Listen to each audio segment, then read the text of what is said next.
Hello friends, मैं Pradeep sir स्वागत करता हूं अपने यूट्यूब चैनल द बटेक्स क्लासेस पर। जैसा कि आपको पता है, टीचिंग से संबंधित जो भी हमारी एक टेस्ट सीरीज चल रही है उसका आज पार्ट नंबर 4 है। इससे पहले 3 पार्ट्स कंप्लीट हो चुके हैं। यदि आपने नहीं देखे हैं तो उन्हें डिस्क्रिप्शन में जाके आप देख सकते हैं, ठीक है। और आज जो हमारा पार्ट नंबर 4 है ये बहुत ही इंपॉर्टेंट सेशन होने वाला है। ज़्यादा से ज़्यादा लोग जुड़ जाएं हमसे। चलते हैं हमारे फर्स्ट प्रश्न की तरफ। हमारा पहला प्रश्न है, दो संख्याओं का योग 36 है, इनका महत्तम समापवर्तक 3 तथा संख्याओं का लघुत्तम समापवर्तक 105 है। इन संख्याओं के व्युत्क्रमों का योग कितना होगा?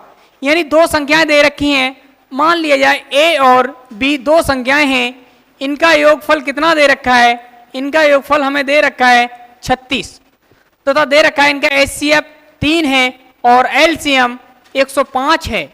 तो व्युत्क्रमों का योग पूछा गया, तो व्युत्क्रम क्या होगा? ए का व्युत्क्रम कितना होता है? 1/a और प्लस बी का व्युत्क्रम कितना होगा? 1/b। इसका मान हमें पूछा गया है।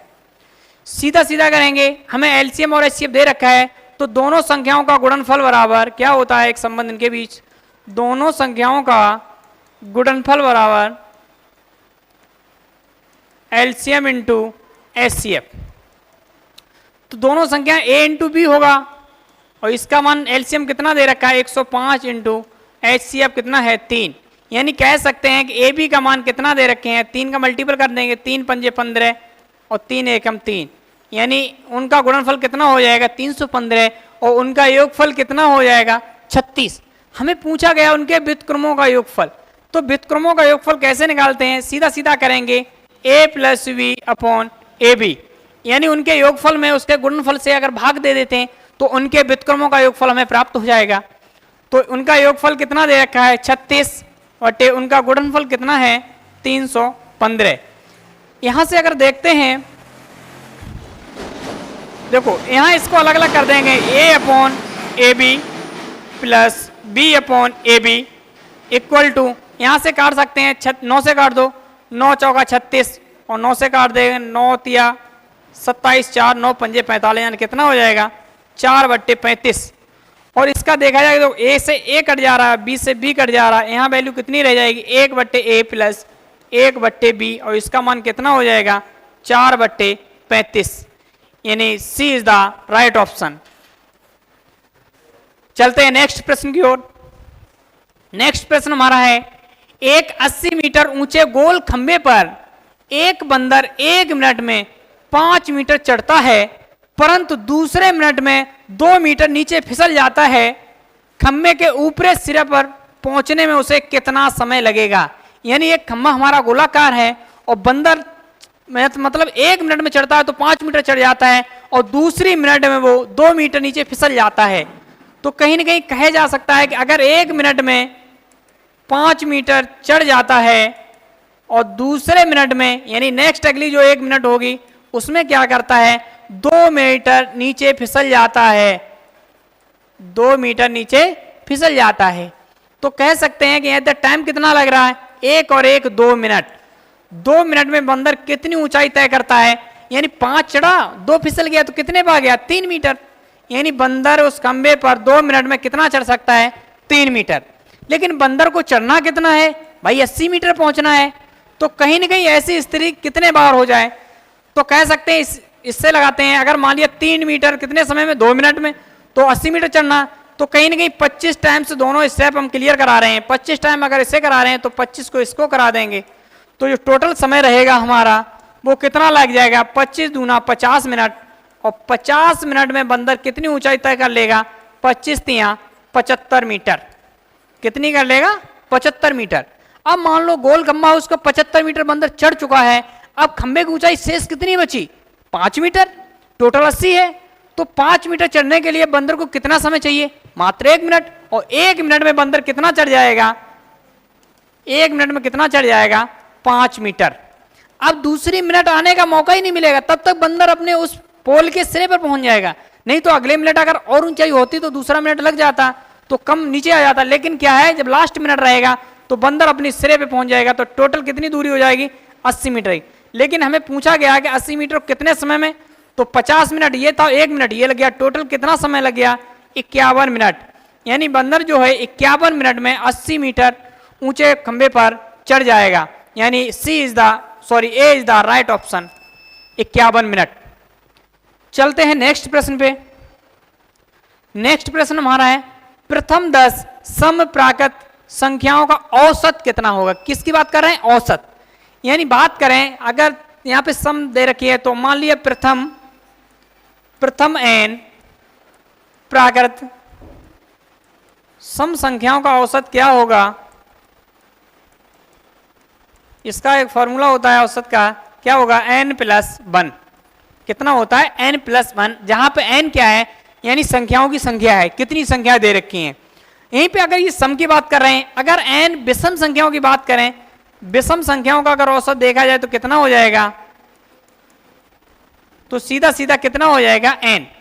तो हमें सम की बात कर रहे हैं तो क्या होगा? n+1। अब n की वैल्यू हमारी कितनी यहां पे दे रखी है? 10। यानी अगर औसत निकाला जाए तो क्या होगा? n+1। जहां पे n की वैल्यू हमें कितनी दे रखी है? 10। तो इसमें मान लगा देंगे तो 10 + 1, यानी प्रथम 10 समप्राकृत संख्याओं का औसत कितना हो जाए? 10 और 1 11। यानी सी इज द राइट ऑप्शन। चलते हैं नेक्स्ट प्रश्न पे। नेक्स्ट प्रश्न है सतत 5 विषम संख्याओं का औसत 95 है, अवरोही क्रम में चौथी संख्या कौन सी होगी? बात किसके कर रहे हैं? सतत यानी लगातार 5 विषम संख्याएं हैं जिनका औसत कितना है? 95 है। मान लिया अगर औसत 95 है तो 95 ये बीच वाली संख्या होगी। भाई औसत क्या होता है? मध्य वाली संख्या। अब संख्या हमारी कितनी है? 5 है और 5 संख्या हमारी विषम है, तो कहीं न कहीं अगर लगातार की बात कर रहे हैं तो 2 संख्या इधर होंगी, 2 इधर होंगी संख्याएं, और संख्या 2 इधर होंगी। मान लो इधर 2 इसके आगे होंगी और 2 इसके पीछे होंगी, तो 2 आगे कितनी कौन कौन सी हो सकती हैं? 95। अगर आगे देखा जाए 96 आएगा। लेकिन 96 संख्या हमारी कैसी है? सम संख्या है। लेकिन प्रश्न में हमसे क्या बात की गई है? केवल और केवल विषम संख्याओं की।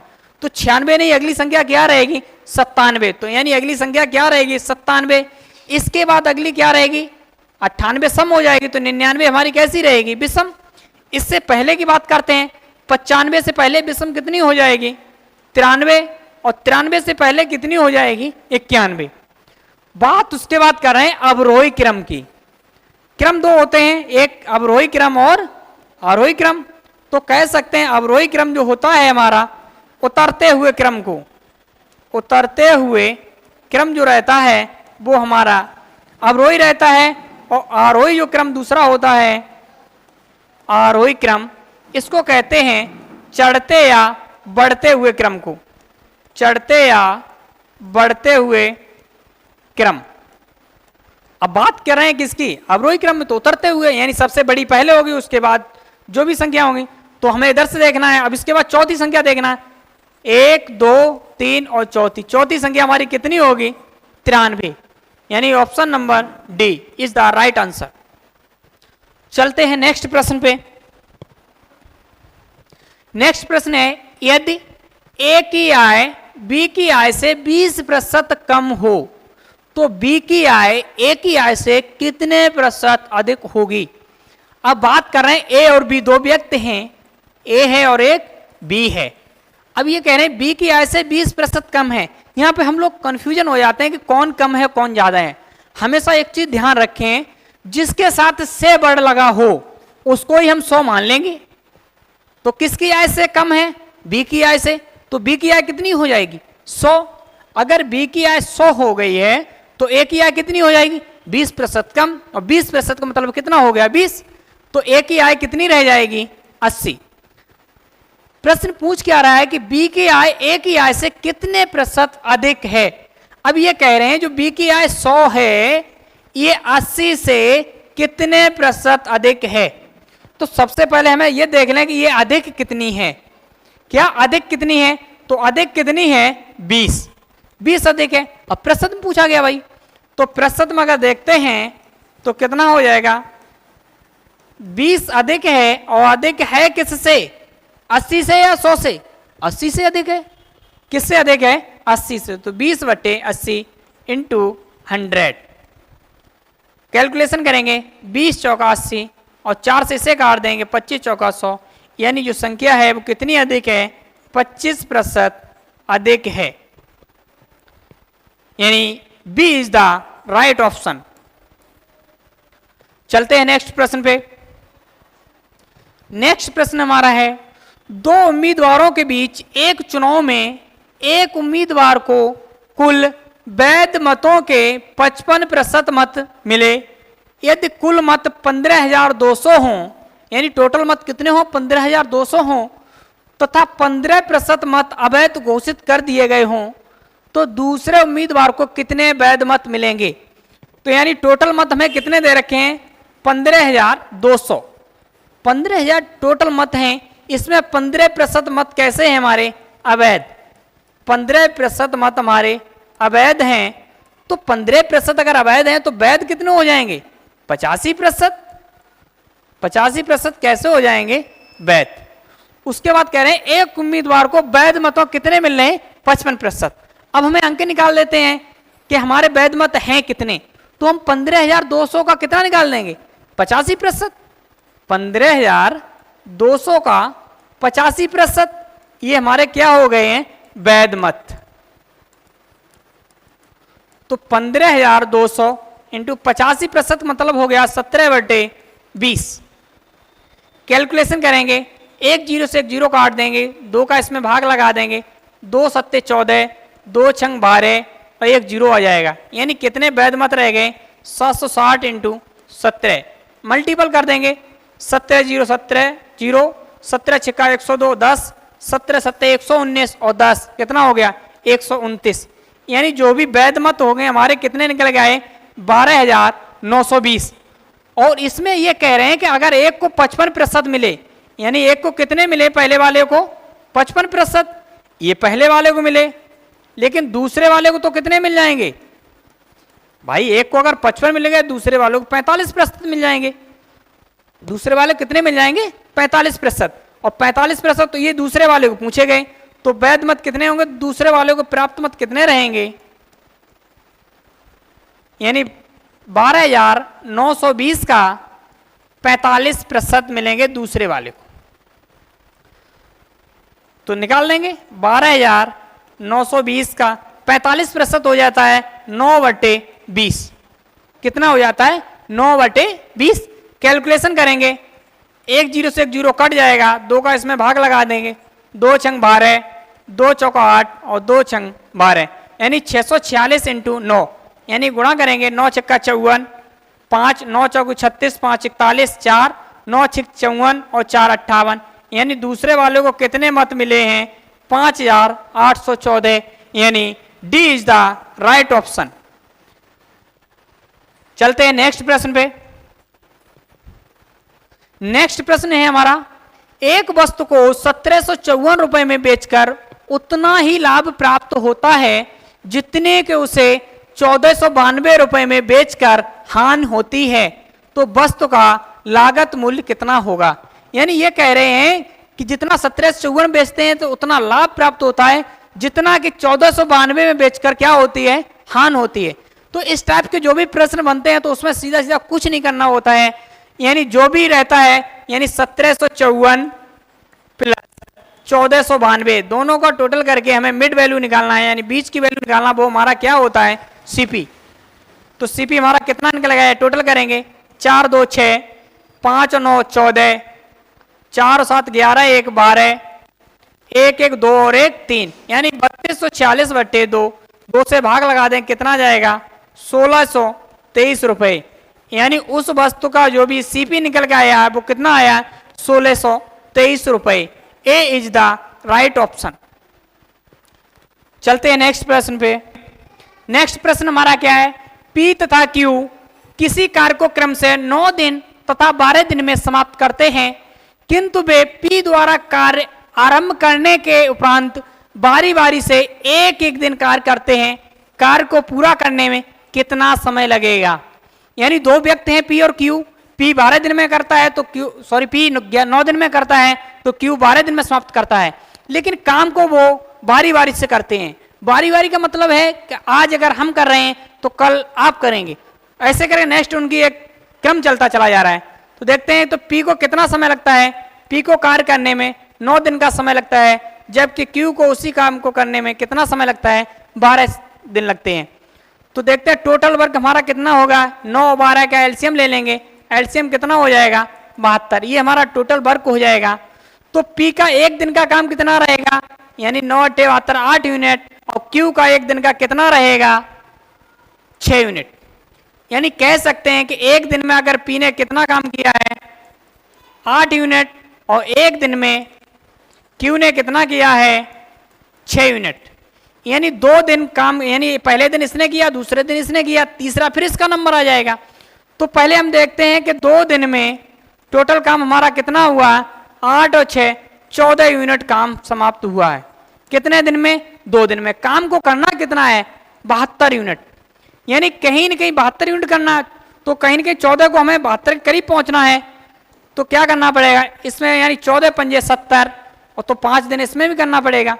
टोटल समय कितना हो जाएगा 5 दूना 10 दिन, और 10 दिन में हमारा कार्य कितना समाप्त हो जाएगा 14 पंजे 70 यूनिट।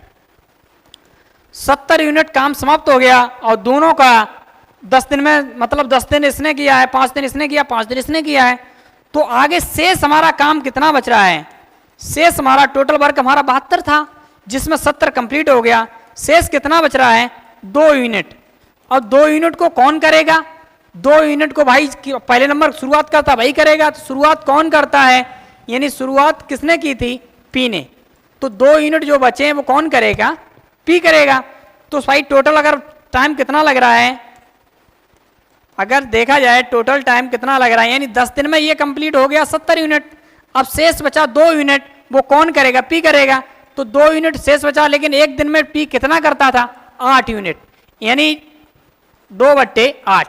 टोटल समय कितना हो जाएगा, 2 से 1 काट देंगे, 2 चौका 8, यानी 10 सही 1/4 दिन। इसको ऐसे भी लिख सकते हैं 10 चौके 40 और 1 41/4 दिन, 41/4 दिन, यानी A is the right answer. चलते हैं नेक्स्ट प्रश्न पे। नेक्स्ट प्रश्न हमारा है 91,000 रुपए की राशि प्रतिवर्ष 20% वार्षिक चक्रवृद्धि ब्याज की दर से उधार ली जाती है। यदि राशि का भुगतान 2 वर्ष बाद किया जाता तो कितनी राशि का भुगतान किया जाएगा। यानी जो राशि हमारी 91,000 रुपए की राशि है, इसकी जो दर है, रेट है 20% है, और इसको हमें 2 वर्ष बाद वापस करना है, और इसका जो दर है वो किसके हिसाब से, चक्रवृद्धि यानी सीआई की दर से दिया जाता है। तो 2 वर्ष बाद कितना धन वापस करना होगा। तो हमारा रेट कितना दे रखा है 20%।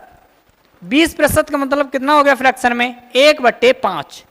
यानी अगर देखा जाए पहले ईयर में अगर 5 रुपए उधार लिया तो उसको कितना देना पड़ेगा, 1 रुपए ब्याज के रूप में, यानी 6 देना पड़ेगा। बात करेंगे दूसरी वर्ष में, दूसरी वर्ष में इसका स्क्वायर कर देंगे तो 5 पंजे 25 रुपए अगर उधार लिए तो उसको कितना देना पड़ेगा 36 रुपए। लेकिन प्रश्न में 25 रुपए उधार ना लेके कितना उधार लिया है 91,000।